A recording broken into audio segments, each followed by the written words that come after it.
नमस्कार, मेरा नाम राजेश पांडे है। मैं एक सवाल पूछता हूँ आपसे। अभी मैं जब आ रहा था इधर खड़पतिया से, रेडियो स्टेशन है वहाँ पर, अब मिड जून में, जून के दूसरे सप्ताह में वहाँ रेडियो स्टेशन काम करना शुरू कर देगा। वो रेडियो स्टेशन क्या है? वो आपका रेडियो स्टेशन होगा। वहाँ पर जाकर आप अपनी बात रख सकेंगे, कम्युनिटी की बात हो सकेगी। वहाँ जागरूकता पर हम बात करेंगे, वहाँ संभावनाओं पर बात करेंगे, वहाँ चुनौतियों पर बात करेंगे और वहाँ जागरूकता पर बात करेंगे। अभी मैं जब आ रहा था तो मेरे साथ साथ कुछ पेड़ भी आ रहे थे। क्या कभी आपने किसी पेड़ को घूमते हुए देखा है? नहीं देखा है। पेड़ तो घूमने जाता है। मैंने उनको रोक दिया। मैंने उनसे कहा कि भाई आप इतने भारी हो, वहाँ जो घिमतोली इंटर कॉलेज के बच्चे हैं वो घबरा जाएंगे आपको देखकर, और हो सकता है कि कोई जो है बच्चा ये कहे कि भाई आपने ये क्या आफत ले आए। कभी घूमते हुए देखा है पेड़ों को? अच्छा, एक चीज मुझे बताइए कि पेड़ सजीव होते हैं, निर्जीव होते हैं? पेड़ सजीव होते हैं। कोई बच्चा बताए मेरे को, क्योंकि माइक में भी आवाज आ जाएगी। बताओ। पेड़ सजीव होता है। इंसान भी सजीव होता है। अच्छा, सजीव होता क्या है? सजीव और निर्जीव में एक अंतर आपको पता होगा, आप इंटर कॉलेज के छात्र हैं। कोई बच्चा बताएगा मुझे सजीव और निर्जीव में क्या अंतर होगा?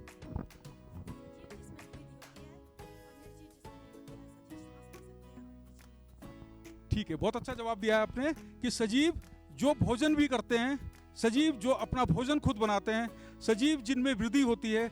इंसान तो सजीव है क्योंकि इंसान भोजन भी बनाता है, इंसान भोजन भी खाता है, वो घूमता भी है और उसमें वृद्धि भी होती है। पेड़ों में भी वृद्धि होती है, पेड़ भी अपना भोजन बनाते हैं। जानकारी है, पेड़ अपना भोजन बनाते हैं। तो पेड़ भी सजीव है, इंसान भी सजीव है। इंसान घूमने जाता है, पेड़ घूमने क्यों नहीं जाता? कोई इस सवाल का जवाब देगा मेरे को? कोई बच्चा?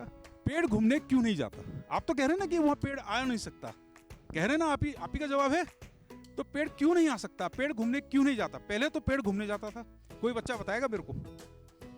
कोई बच्चा जो अपने को यहाँ स्कूल में सबसे होशियार समझता हो, वो बच्चा मुझे जवाब दे। क्योंकि उसमें जड़ें होती हैं और वो जमीन के अंदर धसी होती हैं। गौरव का जवाब है कि पेड़ में जड़ें होती हैं और वो जमीन में धसी भी होती है। क्लैपिंग तो होनी चाहिए ना? हाँ, ठीक है गौरव, थैंक यू। और कोई बच्चा बताएगा? आप बताओ यार, आप होशियार लग रहे हो। बोलो बोलो। शर्माना नहीं दोस्त। अरे अभी ये जवाब आप ही दोगे, मैं नहीं दूंगा। ये जवाब आप ही दोगे, आप ही मुझे बताओगे। कोई बच्चा? आर्यन। आर्यन तो बहुत होशियार बच्चा है भाई।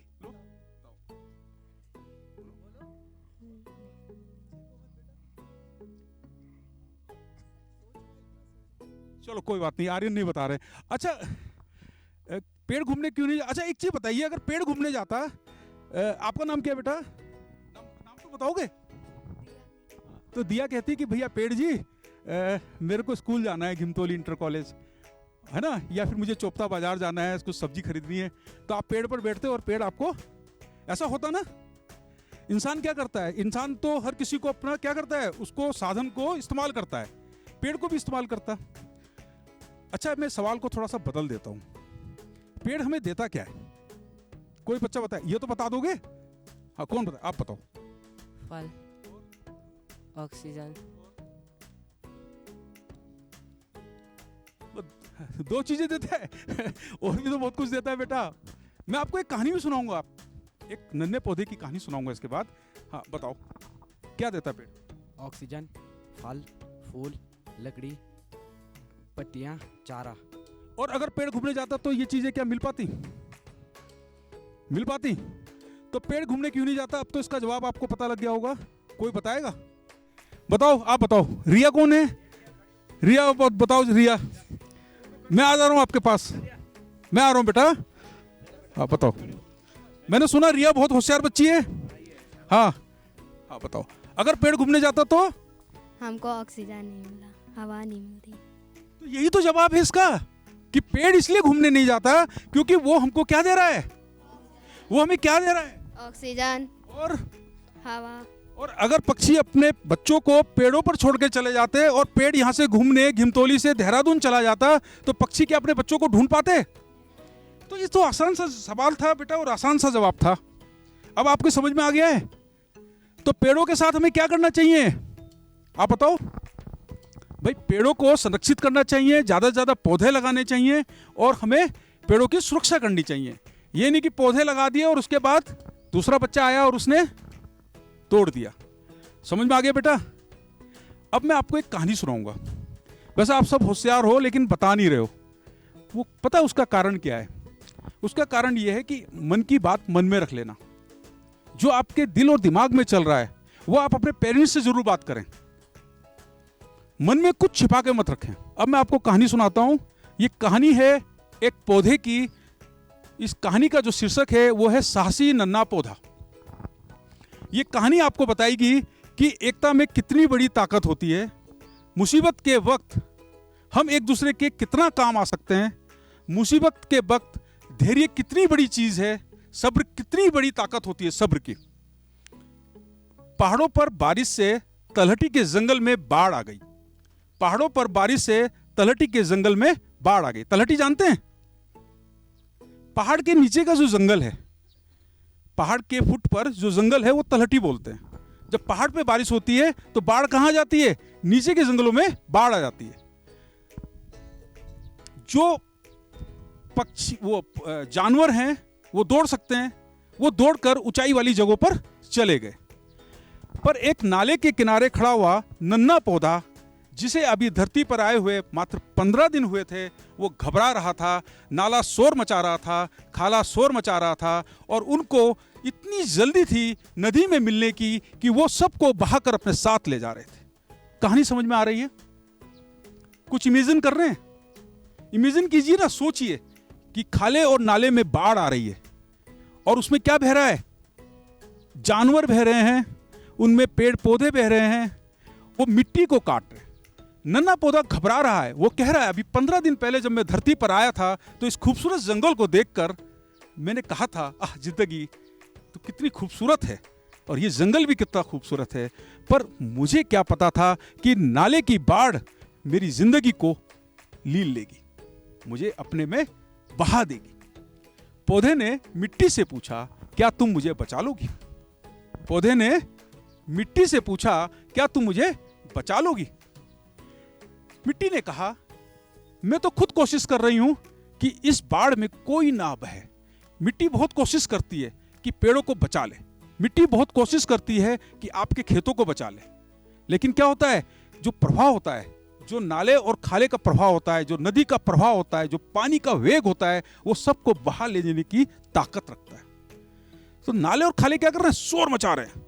वो चाह रहे हैं कि पूरे जंगल को बहाकर हम नदी में मिला दें। तो मिट्टी ने कहा कि मैं तो कोशिश कर रही हूं। तो पौधे ने कहा कि आप कोशिश कर रही हो, मुझे भी बचा लो।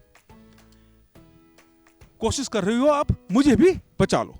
तो उसने मिट्टी ने कहा कि तुम एक काम करो, तुम्हारे जैसे जितने भी पौधे हैं आसपास, सब एक दूसरे की जड़ों को कसकर बांध लो। सब क्या करो? एक दूसरे की जड़ों को कसकर बांध लो और अपनी जड़ को किसी एक ऐसे पेड़ की जड़ से जोड़ लो जो जिसकी जड़ें बहुत ज्यादा गहराई तक है।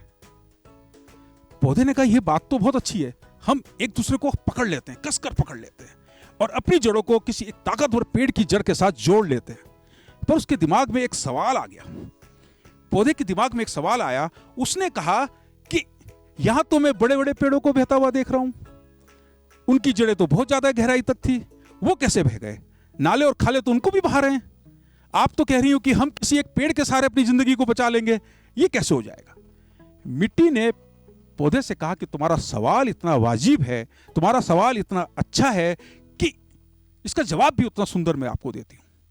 उसने कहा कि जो लोग अपनी जड़ों से जुड़कर नहीं रहते, जो लोग अपने कल्चर से जुड़कर नहीं रहते, जो लोग अपने परिवार से जुड़कर नहीं रहते, जो लोग अपने लोगों से जुड़कर नहीं रहते, जो लोग अपने साथ के लोगों के साथ जुड़कर नहीं रहते, उनका हश्र यही होता है कि संघर्ष के समय वो इन पेड़ों की तरह बह जाते हैं। संघर्ष के समय वो इन पेड़ों की तरह बह जाते हैं।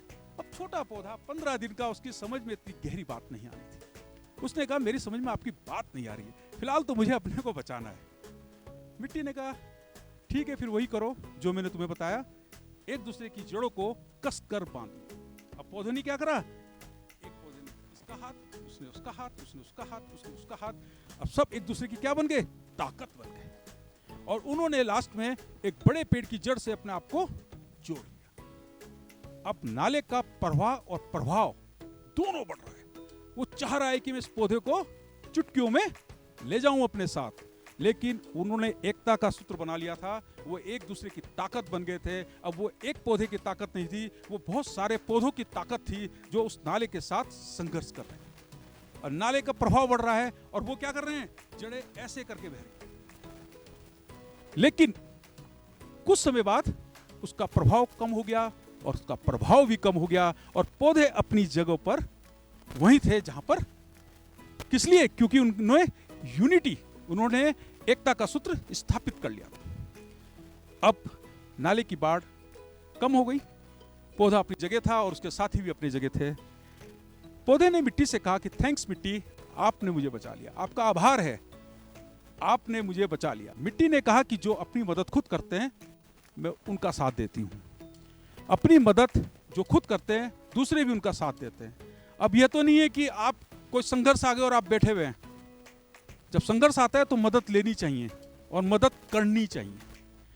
तो पौधे ने मिट्टी से कहा कि मिट्टी, अगर तुम नहीं होती तो मैं नहीं होता, और अगर मैं नहीं होता तो ये पूरी जिंदगी नहीं होती, ये दुनिया नहीं होती। तो ये कहानी है एक साहसी नन्हे पौधे की, जिसने साहस दिखाया। उसने अपने संघर्ष में अपनी बात मिट्टी को बताई और मिट्टी ने उसको एक अच्छी सलाह दी और सलाह से वो सब एक दूसरे के साथ जुड़ गए और एकता का सूत्र स्थापित कर दिया। यह है कहानी एक पौधे की जिसका शीर्षक है साहसी नन्हा पौधा। Thank you. अब मुझे कोई बच्चा बताएगा कि इस कहानी से आपको क्या संदेश मिला है, ये तो बता दोगे दोस्त? कोई बताएगा? बताओ बेटा। एकता में शक्ति होती है। अच्छा, पौधे ने करा क्या था?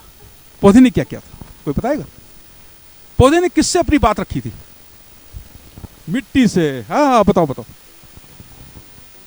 हाँ, पौधे ने मिट्टी से अपनी बात रखी और मिट्टी ने उनको सलाह दी और मिट्टी की सलाह पर उन्होंने काम किया। अच्छा, बड़े पेड़ क्यों बह गए? बड़े पेड़ क्यों बह गए, कोई बताएगा मेरे को? हाँ हाँ। क्योंकि उन्होंने क्योंकि वो अलग अलग रहते थे। वेरी गुड, इतना शानदार जवाब इसने दिया है। तो हाँ, आप कुछ बता रहे थे, दोबारा बता दो। क्योंकि वो अलग रहते हैं। अलग अलग रहना, अलग थलग रहना, अपनों से जुड़कर नहीं रहना। अपनों से जुड़ने का मतलब है खान पान, अपनी संस्कृति, अपनी बोली, अपनी भाषा, है ना, और अपना कल्चर, इन सबको जोड़ कर रखना है, अपने परिवार से जुड़कर रहना है ना। यही कहानी का हाँ हाँ हाँ हाँ, बताओ क्या संदेश? एकता होनी चाहिए। बहुत शानदार जवाब दिया। आपका नाम क्या है बेटा? आर्यन ने जवाब दिया है कि एकता होनी चाहिए। होती है एकता क्लास में? पक्का? बहुत बढ़िया बात है। झिमतोली के बच्चे बहुत अच्छे हैं सर। थैंक यू बेटा, थैंक यू। और अगर आपने कोई सवाल मुझसे पूछना है तो प्लीज़ पूछिएगा। किसी को सवाल पूछना है, पत्रकारिता से संबंधित कोई सवाल पूछना है, शहर से संबंधित सवाल पूछना है, गांव से संबंधित कोई सवाल पूछना है तो प्लीज़ पूछिएगा।